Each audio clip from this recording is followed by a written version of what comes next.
तीसरे नंबर का अर्थतंत्र बनाना। इस देश के 4 करोड़ गरीबों को आप सभी का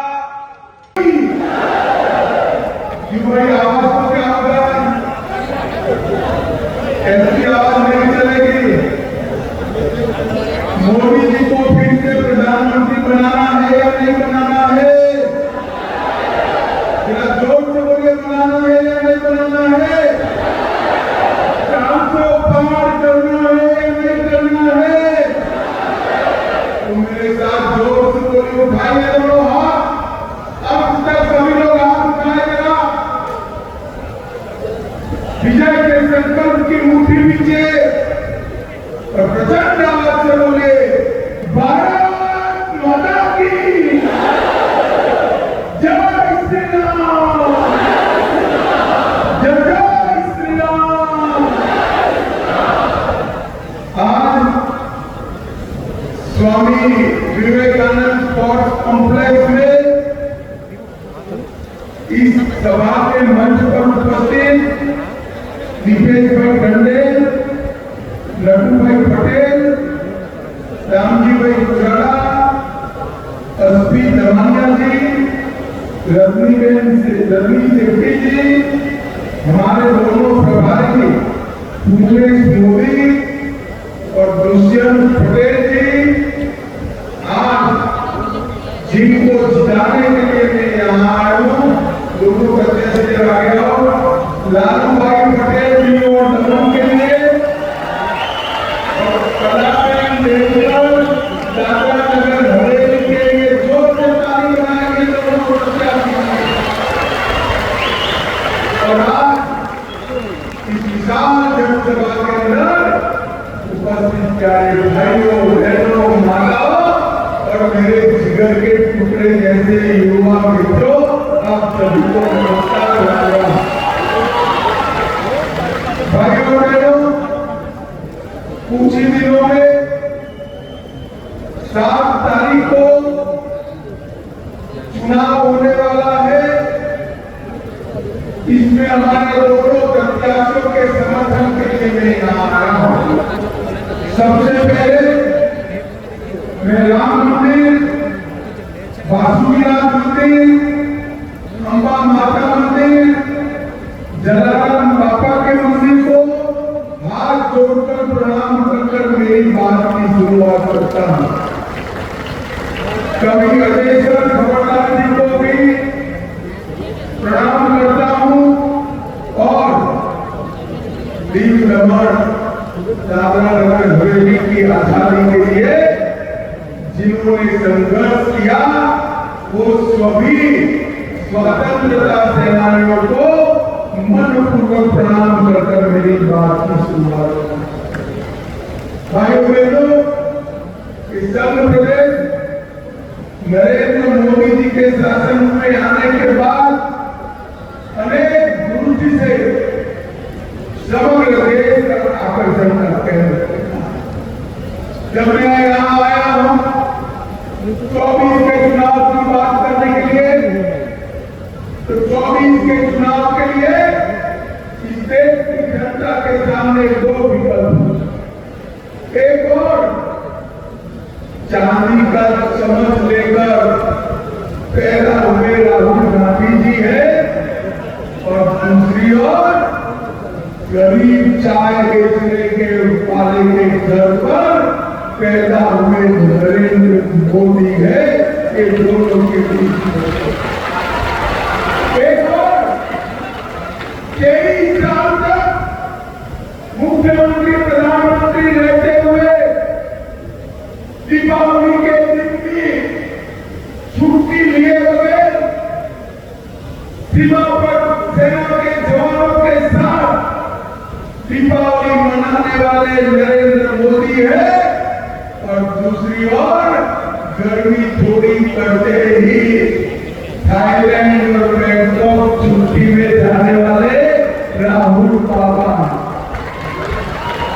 एक और 12 लाख करोड़ के घपले घोटाले भ्रष्टाचार करने वाला इंडिया अलायंस और कांग्रेस दूसरी ओर 23 साल तक मुख्यमंत्री और प्रधानमंत्री रहने के बाद भी जिस पर 25 पैसे का भी करप्शन का आरोप नहीं है, ऐसे नरेंद्र मोदी एक और तुष्टिकरण कर एसपी, एससी और ओबीसी की रिजर्वेशन उस पर डाका डालकर माइनॉरिटी को, मुसलमानों को देने वाली कांग्रेस है, तो दूसरी ओर एससी और ओबीसी के रिजर्वेशन को मजबूती के साथ बचाने वाली भारतीय जनता पार्टी। मेरे भाइयों बहनों, ये दो खेलों के बीच में आपको चुनाव, मुझे बताइए, आप मोदी जी का खेमा चुनते हैं या कांग्रेस का? जो चुने भाइयों बहनों, मैं देश भर में पूर्व, पश्चिम, उत्तर, दक्षिण सब जगह जाता हूँ। हर जगह से इसी प्रकार से मोदी मोदी मोदी मोदी की आवाज कानों में गूंजती है। देश की जनता तय करके बैठी है 400 सीटों के साथ नरेंद्र मोदी जी को बहुमत 400 सीट को जीतना है। अगर हमारे लालू भाई और कला बहन के साथ 400 सीट जीत, मैं आज आप सभी को बताने आया हूं, कला बहन के नाम के सामने कमल का निशान है, लालू भाई के नाम के सामने कमल का निशान है। आप जब कला बहन और लालू भाई के नाम के सामने कमल का निशान दबाओगे, बटन दबाओगे, वोट दोगे, तो आपका वोट सीधा नरेंद्र मोदी को तीसरी बार प्रधानमंत्री। बोलो, बन सकते हैं? ममता दीदी देश संभाल सकती है? स्टालिन पूरे देश को जानते हैं क्या? उद्धव ठाकरे में दम है क्या? अब हंसना मत, अंतिम नाम पूछता हूँ, हंसना मत। राहुल बाबा संभाल सकते हैं क्या? आप सभी का मोदी जी को तीसरी बार प्रधानमंत्री बनाने, मोदी जी को तीसरी बार प्रधानमंत्री बनाने का मतलब है कि इस देश से हमेशा के लिए आतंकवाद को समाप्त करो, इस देश के हमेशा के लिए नक्सलवाद को समाप्त कर दो, इस देश को दुनिया का तीसरे नंबर का अर्थतंत्र बनाना, इस देश पे 4 करोड़ गरीबों को आवास देना, 3 करोड़ गरीब बहनों को लखपति दीदी बनाना, 10 करोड़ गरीबों को सूर्यघर योजना से मुफ्त में बिजली देना और 11 करोड़ किसानों को 5 साल में 3 लाख करोड़ रुपया सीधा उनके बैंक अकाउंट में डालना। मोदी जी को तीसरी बार प्रधानमंत्री बनाने का मतलब है सारी मोदी गारंटी को जमीन। भारतीय जनता पार्टी वो पार्टी है जो कहती है वो करती है। मुझे बताओ भाइयों बहनों कि कश्मीर जो है हमारा है या नहीं है? जोर से बोलो, है या नहीं है? जो हमारे कांग्रेस के अध्यक्ष महोदय वो कहते हैं राजस्थान और दीव दमन वालों का कश्मीर से क्या लेना? अरे खड़गे साहब, आप 80 पार हो गए, अगर इस देश को नहीं जान पाए, दादरा नगर दीव दमन का मेरा एक युवा कश्मीर के लिए अपनी जान देने के लिए तैयार है।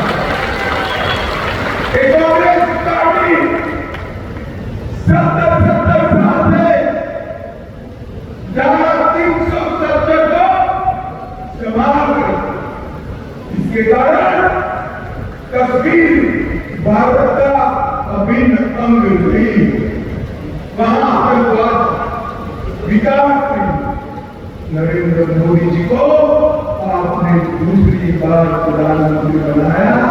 5 ही साल में मोदी जी ने केस भी जीता, भूमि पूजन भी किया और प्राण प्रतिष्ठा कर जय श्री राम।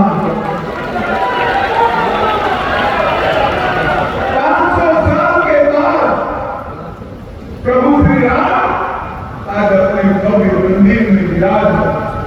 भाई बहनों, जब प्राण प्रतिष्ठा होती थी, राहुल जी, प्रियंका जी, सोनिया जी सबको न्योता मिला, मगर वो नहीं गए। प्राण प्रतिष्ठा के कार्यक्रम में नहीं गए। क्यों नहीं गए? मालूम है आपको? वो अपनी वोट बैंक से डरते हैं कि वहां जाएंगे तो हमारी वोट बैंक समाप्त हो जाएगी। दीप करने वालों मालूम है ना उनकी वोट बैंक कौन सी है? अरे यार वो है या नहीं है मालूम? उनको डरने दो। भारतीय जनता पार्टी वाले नहीं करते। हमने डंके की चोट पर राम मंदिर भी बनाया, मां काली का शिखर भी सजाया, काशी विश्वनाथ कॉरिडोर भी बनाया और सोमनाथ का मंदिर भी सोने का बनने जा।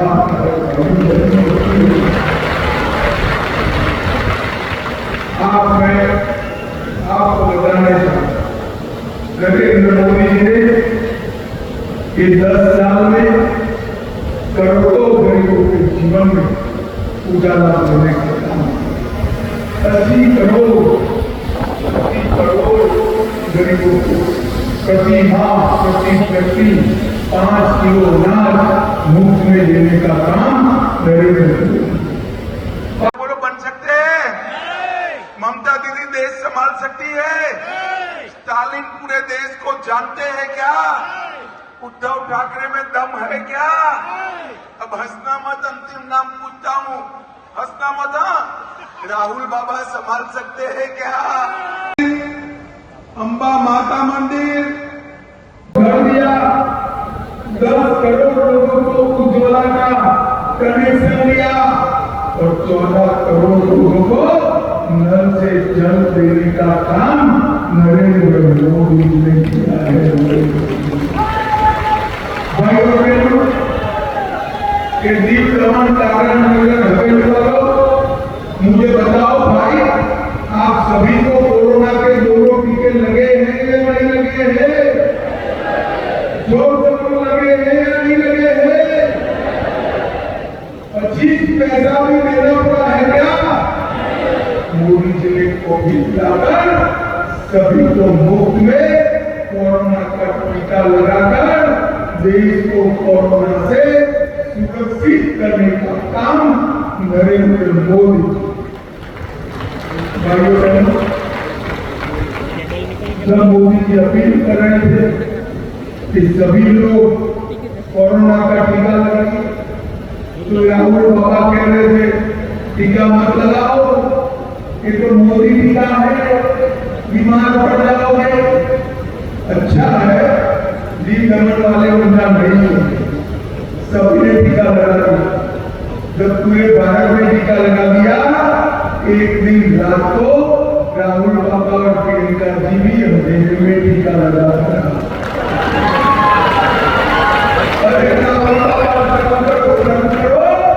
कोरोना जैसी महामारी में भी राजनीति शर्म आनी चाहिए। मोदी जी ने देश के गरीब व्यक्ति की जीवन की रक्षा की। और क्या आज हालत हुई? पहले अमेठी से लड़ते थे, स्मृति ईरानी जी के सामने हारे, वायनाड भागे, इस बार वायनाड में जोखिम लगाया है, अब रायबरेली गए हैं। अरे राहुल बाबा, क्या से वहां से यहाँ से वहां क्यों कर रहे हो? मैं आपको बता देता हूँ, सीटों में कोई प्रॉब्लम नहीं है, प्रॉब्लम आप में है। जहां जाओगे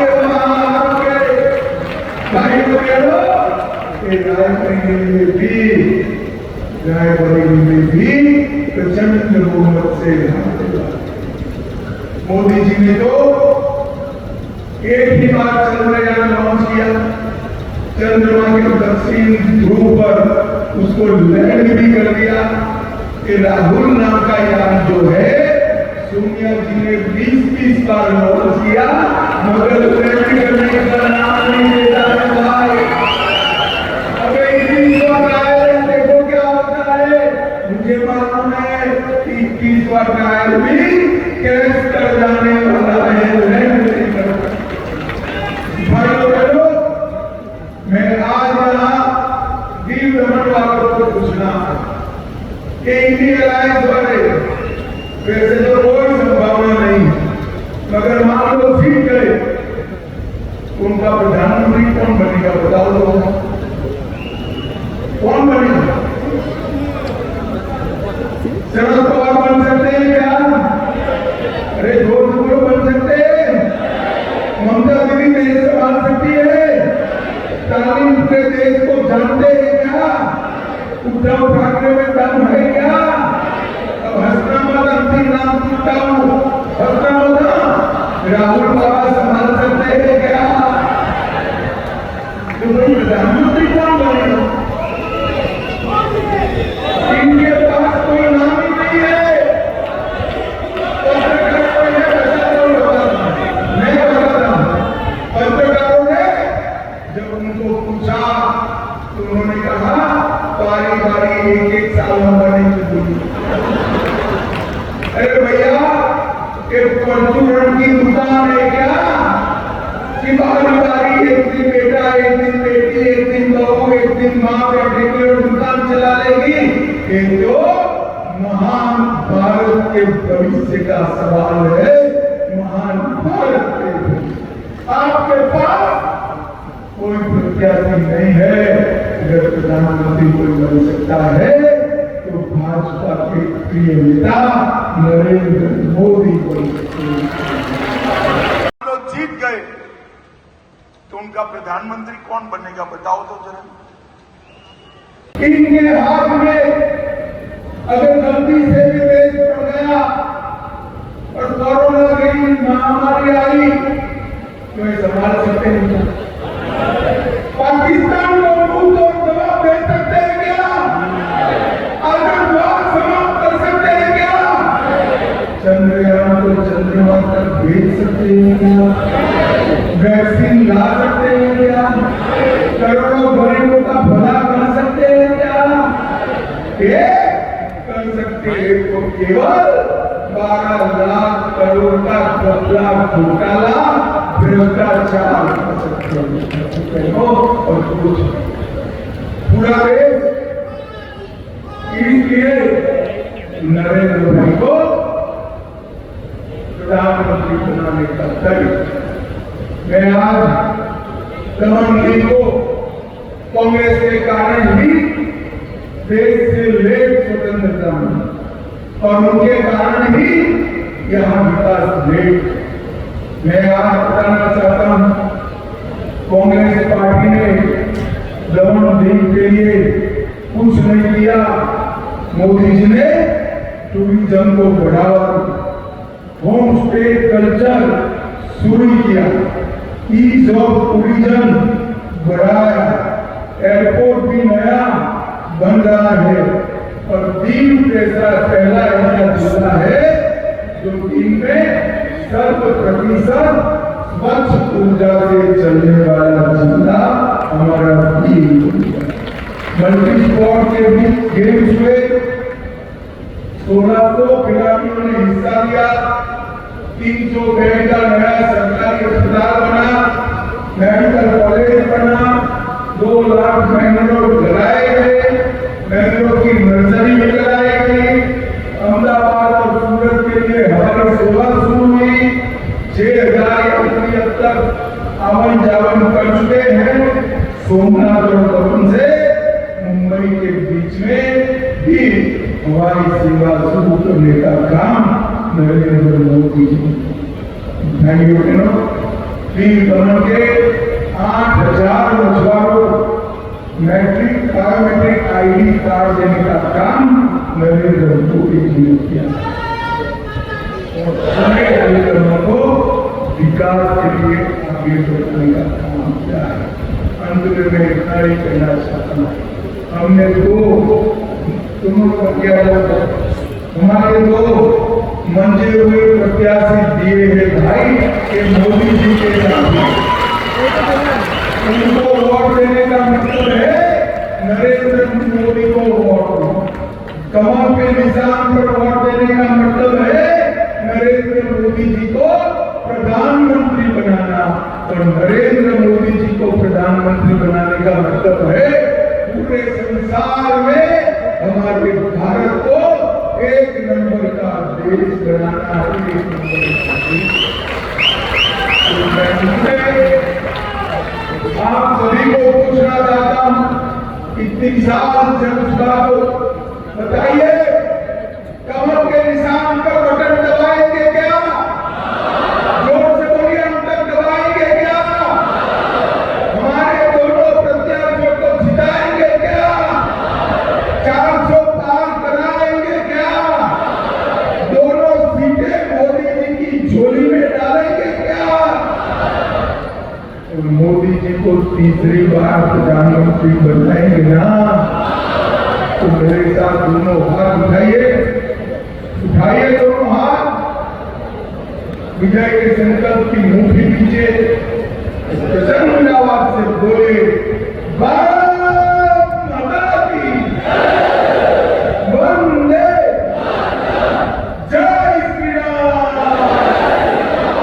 जय जय श्री राम। आप सभी का इतनी चिलचिलाती धूप में इतनी बड़ी संख्या में आकर हमारे दोनों प्रत्याशियों का स्वागत करने के लिए बहुत बहुत धन्यवाद, आभार। जय श्री राम, जय श्री राम। बहुत बहुत शुक्रिया आदरणीय श्री गृह मंत्री जी और समग्र जनता की ओर से हम आपका बहुत बहुत दिल से अभिवादन करते हैं। हमारे साथ मंच में विराजमान दीपेश पटेल जी, कवित पटेल, रमेश जी, जिग्नेश पटेल, फाल्गुनी पटेल, रजनीकांत पटेल, सोहन पटेल, माजिद लालवानी, आशीष पटेल, बालू भाई पटेल और समग्र प्रदेश पदाधिकारियों का हम स्वागत अभिवादन करते हैं और दीप नमन और सभी का हमारे